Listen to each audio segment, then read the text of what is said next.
So, my story happened when I was in my high school days with my sister. Back when I was in high school, I really loved this anime called Black Butler. It was about a demon having a contract with a human. I was really addicted to that anime, so I used the pentagram in the anime as my wallpaper. A couple of days went by fine, until one day, something bizarre happened.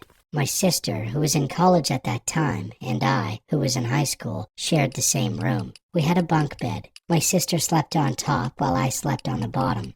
Since I was still in high school, I always set an alarm for 4 a.m. Before sleeping, I always put my phone beside me so I could easily turn off the alarm and wake up.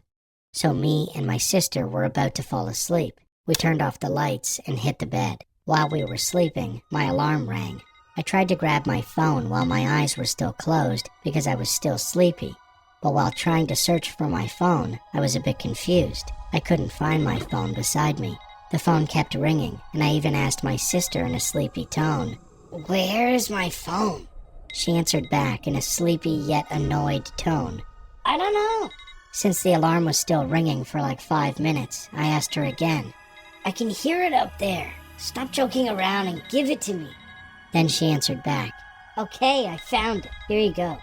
So I opened my eyes a bit, but my vision was still blurry since it was dark and I was half asleep, so I didn't pay much attention to my surroundings. My sister's arm stretched out from the top bunk to give me my phone, but when I looked at it, it had thin, long fingers with sharp nails on it. I was still sleepy at that time, so I didn't fully comprehend what happened. When I looked at my phone, it was 3 a.m., but I was sure my alarm was always set for 4 a.m. Again, I was too sleepy, so I brushed everything off. When it was 6 a.m., I was having a conversation with my sister. I asked her, "Why didn't you stop the alarm? You had my phone, right?"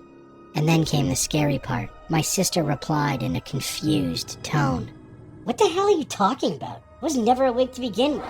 I was never talking to you that early either." My heart stopped for a moment, and cold sweat ran down my cheeks as I replied, "Then who was I talking to? And who gave me my phone?" Then I remembered everything. My sister and I looked at each other in horror, and that day, I've never had that wallpaper on my walls again. That night, my sister and I both slept on the bottom bed. Until this day, my sister and I still remember that horrifying experience in our lives. Sometimes I wonder, what if I hadn't been sleepy that night and actually stood up from my bed?